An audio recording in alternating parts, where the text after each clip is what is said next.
Marhum san'atkor Hojiboy Tojiboyevning qizi Madina Tojiboyeva oilasida quvonchli voqea yuz berdi. Assalomu alaykum, kanalimizga xush kelibsiz. Bizdan uzoqlashmang, obuna bo'ling va like bosishni unutmang. 17-iyul kuni o'g'il farzandli bo'lganini ijtimoiy tarmoqlarda ma'lum qilgan Madina Tojiboyevani tabriklaymiz. Madina Tojiboyeva bu yangiliklarni muxlislari bilan video orqali bo'lishdi. U post izohida ilk bor ota-ona bo'lish hissi haqida yozib, farzandini hayotida katta quvonch sifatida qarshi olganini bildirdi. Uning sahifasidagi izohlarda ko'plab foydalanuvchilar tabriklar yo'llamoqda. Kuzatuvchilar Madina Tojiboyeva va uning turmush o'rtog'i reper Ustim, ya'ni Islomga oilaviy baxt, uzoq umr va birga qo'sha qarshiliklarni hamda farzandlari kamolini ko'rishlikni tilashmoqda va haligacha tabriklar yo'llashmoqda. Eslatib o'tamiz, Madina Tojiboyeva marhum qiziqchi Hojiboy Tojiboyevning eng kenja qizi. Biz ham chaqaloqqa uzoq umr va sihat salomatlik tilab qolamiz. Bundan avval Madina Tojiboyeva otasining nomiga loyiq bo'lmabdi degan qarg'ishlarni eshitgani va nikoh oqshomidagi ko'ngilsizlik haqida gapirib bergandi. Marhum qiziqchi Hojiboy Tojiboyevning qizi Madina Tojiboyeva va aktyor va xonanda Ustim taxallusi bilan mashhur Islom Mansurov yaqin kunlarda turmush qurgandi. Yosh kelin-kuyov nikoh to'yi, negativlar, Islomning ikkinchi oilasi bor yoki yo'qligi haqidagi mishmishlarga oydinlik kiritilgandi. Islom va Madinaning tanishuvi ham munosabatlari ham ko'pchilikni qiziqtirdi. Ularning birinchi uchrashuvi haqida kuyov ochiq gapirdi. Karantin davrida ijtimoiy tarmoqda daromad qilish haqida jonli efir o'tkazayotganimda tanishib qolganmiz. Madina efirimga kirib qolib, rostdan ham pul ishlasa bo'ladimi deb yozgan. Shunda chiroyli qiz ekan deb yuragim jiz etgan. Keyin asta-sekin qalbidan joy egallashga harakat qilganman.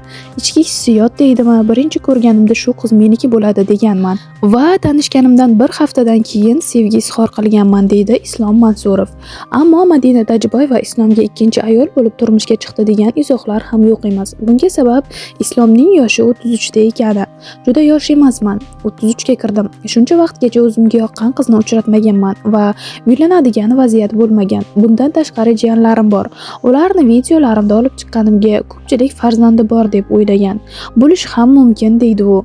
Ijtimoiy tarmoqlarda endi tanishgan paytimiz menga dugonamdan Islom akaning jonli efiri yozib olingan video kelgan. Jonli efirda yosh bola dada deb chaqirgan. Islom aka ha qizim degan. Dugonam Madina Ustim bilan gaplashma, uni xotini bor ekan degan. Shunda ichimdan bir narsa shuvullab ketgan. Keyinchalik siz meni aldagan ekansiz. Ayolingiz, qizingiz bor ekan-ku desam, yo'q, u singlimning qizi, dada deb tili chiqyapti, tog'a deya olmaydi. Shunga men ham qizim deyman deb tushuntirib bergan edi, deydi Madina. Juftlik 5 yil davomida bir-birini o'rganganini, to'y qilish uchun barcha sharoitlarni yaratganini aytdi. Ular avgust oyi oxirida rasman nikohdan o'tdi, ammo xursandchilik kelinning kayfiyatini tushiradigan holatlar ham yo'q emas. To'y davomida birorta ham negativ holat bo'lmadi. Kelin ko'ylagi haqida to'xtalmoqchiman. Shundan tashqari hamma narsa haqida pozitiv fikr eshitdim. Ko'ylakning oldidagi setkasi juda qalin edi, lekin bir qidiraman degan inson baribir har narsadan qidiraveradi. Qarg'ishlar eshitdim. Otasining nomiga loyiq bo'lmabdi degan gaplar eshitdim. Ochiq-sochiq kiyinib, qayerlarimnidir ochib olmagan edim. Birovning fikri bilan yashash kerak emas.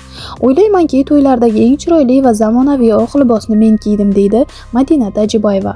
Turmush o'rtog'i rafiqasining libosi haqida hech kimga hech nimani isbotlashga majbur emasligini aytdi. Bu narsani birovga isbotlash ham shart emas. Asosiysi men o'sha yerda, yonida edim. Ko'rdim, tushundim, ortiqcha gap so'z gapirmadim. Ichi qoralar oldin ham yozib kelgan. To'g'ri yo'lda yurganlarga ham xursandchiligini o'tkazayotganlarga ham yozadi. Men ularni o'zligini unutib qo'ygan, hayotida biror natijaga erishmagan deb qabul qilaman. Parvo qilmaslik, asabiylashmaslik kerak. Yaxshisi, ularning izohini o'chirib tashlagan ma'qul deydi Ustim. Yoshlarning nikoh oqshomida o'zbek shou biznes vakillarining bir nechtasi xizmatda bo'ldi. Kelin va kuyovning birgalikdagi raqsiga salbiy fikr bildirganlar ham oz bo'lmadi. Bu haqida ular shunday deydi: 5 yilning ichida bir-birimizni sinab, kim qanday, kimning ko'zi o'ynoqi, bularni bilamiz. Asosiysi bir-birimizga nisbatan aldov bo'lmayaptimi? Qolgani qiziq emas. To'yda o'ynaganimizning sababiga kelsak, rosti ikkimiz ham hayajonda o'tirdik. Qarasak, soat 10 ga yaqinlashib to'yimiz tugab, vaqt o'tib ketyapti. To'yimiz bir marta bo'ladi. Nega o'ynamadik deb afsuslanamizmi deb shartda chiqib ikkalamiz ham mazza qilib raqsga tushdik. Bizni o'ynab kulib yurganimizni ko'rgan insonlar yaxshi izohlar yozibdi. Dadamning eng yaxshi shogirdi, ustozimiz Valijon Shamshiyev uyimdan ota sifatida meni kuzatib qo'ydi. Hattoki Valijon aka ham ikkinchi marta to'y qilsammikan mazza qilib o'ynardim dedi. Biz o'zi tabiatan sho'x, shaddod juftlik edik. Endi sho'x oila bo'ldik. Agar to'y kuni o'zimni sipo kelindek tutganimda shuni ham tanqid qilishardi.